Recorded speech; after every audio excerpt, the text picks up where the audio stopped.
আমরা কিন্তু কি করব না, তাদের কোনো মিষ্টি কথায় আমরা পা দেব না। আমরা ওই পার্সনকে আমরা গ্রহণ করব যে পার্সন আমাদের ইসলামে কোনো আঘাত হানবে না, আমাদের ঈমান নিয়ে ছিনিমিনি। আরে ভাই তুমি রাজনীতি করবা করো, তুমি ইসলাম নিয়ে কেন তামাশা করছো, ব্যবসা শুরু করে দিছো? ঠিক কেন বলেন? আরো জোরে। ইসলাম নিয়ে তামাশা করলে এই দেশের দল মত নির্বিশেষে এই দেশের মুসলমান ছাড়বে না। ঠিক কেন বলেন? ইসলাম নিয়ে তামাশা করার ইখতিয়ার তোমার, কারণ এটা আমার আল্লাহর মনোনীত ধর্ম। ঠিক কেন বলেন? আরো জোরে।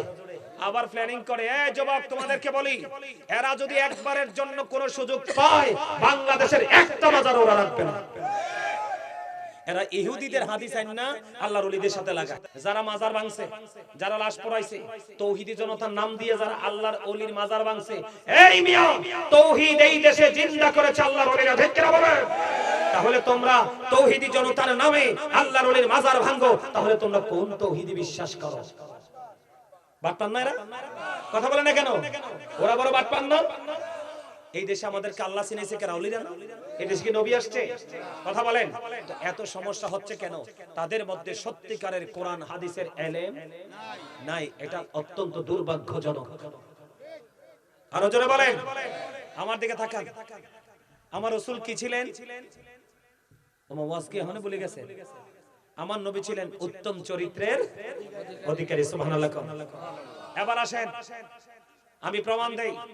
ডক্টর আহমদ পেয়ারা বাগদাদি পীর সাহেব কেবলা, যিনি বোস্টন ইউনিভার্সিটির লেকচারার ছিলেন ইংলিশ, ইনি বলেছেন of all the great religious personalities of all prophet Muhammad রাসূলুল্লাহ সাল্লাল্লাহু আলাইহি ওয়াসাল্লাম was the most successful। খেয়াল করেন, যারা রাজনীতি করেন মানুষ মাইরা,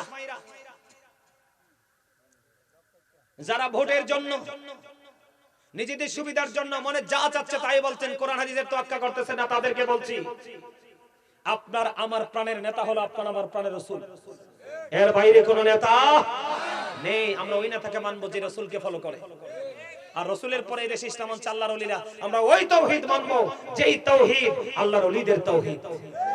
আমরা ওই তাওহীদ মানবো না যারা তাওহীদের নামে মাজার ভাঙে, মানুষের গাছের ফল চুরি করে নিয়ে যায়, যাওয়ার সময় দোকানপাট লুট করে জুতা পৌঁছা নিয়ে যায়, আল্লাহর ওলির মাজারে গিয়ে গাছ কাটে, ডেক ডেকতে হাড়ি পাতিল মহিষ পর্যন্ত চুরি করে নিয়ে যায়। আমরা ওই তাওহীদে বিশ্বাসী না। ঠিক কেন বলা?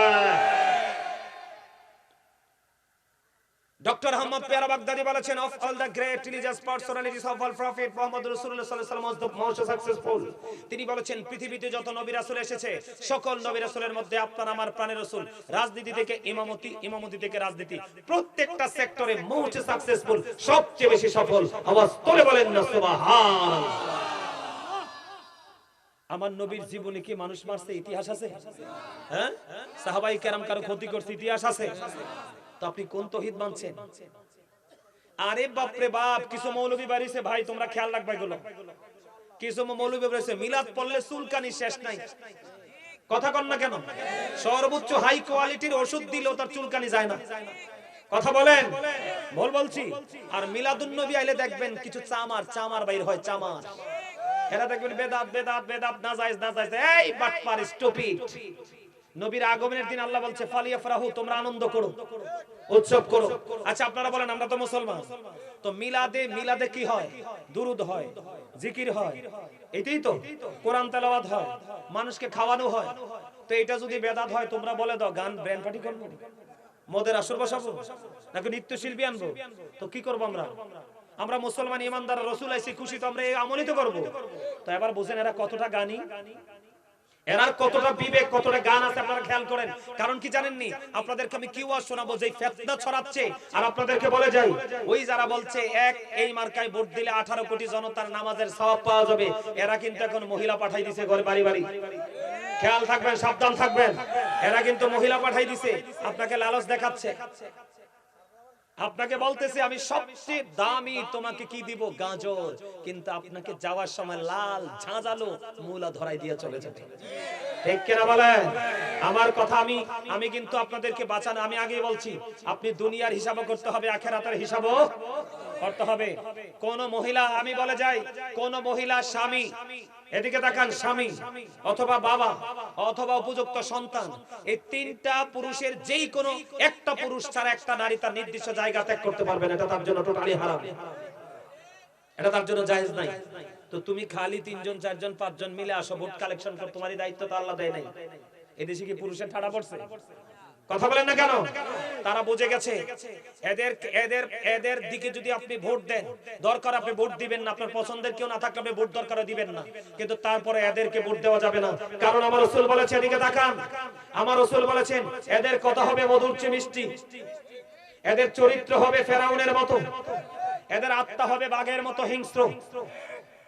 এটা আমি বলছি না, আল্লাহ রাসূল কি বলেছেন? ওয়া ইয়াকুম ওয়া ইয়াহুম লা ইউদিল্লুনাকুম ওয়া লা ইফতিনুনাকুম, তোমরা তাদের থেকে দূরে থাকো, তাদেরকেও তোমাদের থেকে দূরে রাখো, কারণ তাদের সাথে মিশলে তোমরা পথভ্রষ্ট হবে, ফিতনায় পড়বে। তারা যেন তোমাদেরকে পথভ্রষ্ট করতে না পারে, ফিতনায় ফেলতে না পারে। তোমরা তাদের থেকে দূরে থাকো, তাদেরকেও দূরে রাখো। এরা টার্গেট করবে সমাজের সবচেয়ে পাওয়ারফুল মানুষ, এর কাছে যাইতে পারে না, তার ফ্যামিলির যেই সবচেয়ে গুরুত্বপূর্ণ পার্সন আছে তার সাথে প্রেম করবে। তা আগে মুরব্বিটারে মাথায় নিবে, নিয়ে তারপরে আপনার এই অপকর্মগুলো পুরো সমাজে ছড়ানোর চেষ্টা করবে। আচ্ছা, এখন যদি মেম্বার সাহেবরা ইয়া কয়, মেম্বার সাহেব আমনেরে দেখলে হযরতে ওসমানের মতো লাগে, নাউজুবিল্লাহ কোন না?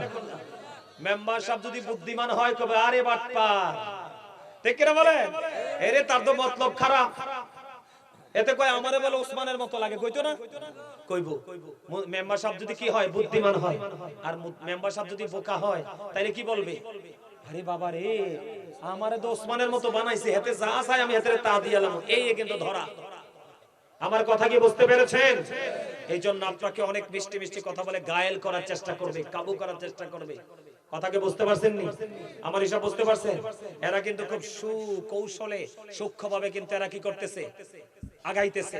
আমরা যেন এদের অপকৌশলকে ধূলিসাৎ করে দিতে পারি আমাদের বুদ্ধি বিচক্ষণতা দিয়ে। আল্লাহ যেন কবুল করেন, সকলে বলেন আমিন। আর যারা বলেন আমিন। আমার কথায় কে কে রাগ হইছেন হাত তোলেন। রাগন নাই? মাশাআল্লাহ মাশাআল্লাহ, মারহাবা কর। আর যারা কোন এইগুলা না, শুধু দিন যত যাবে, যুবক ভাই তোমাদেরকে বলছি, দিন যত যাবে এর চেয়ে বড় বড় ফিতনা কিন্তু সামনে এসে হাজির হবে। কে হবে? এবার দেখছনি কাণ্ডটা? এই জন্য বলতেছি, তোমরা যুবক ভাইরা তোমাদেরকে বলছি, তোমাদেরকে দুনিয়াতে আমাদেরকে পাঠাইছে কে? আল্লাহ। দুনিয়াতে খাওয়াচ্ছে কে? আল্লাহ। আমাদেরকে নিয়ে যাবে ওপারে, শান্তি কামনা করবো কার কাছে? আল্লাহর কাছে।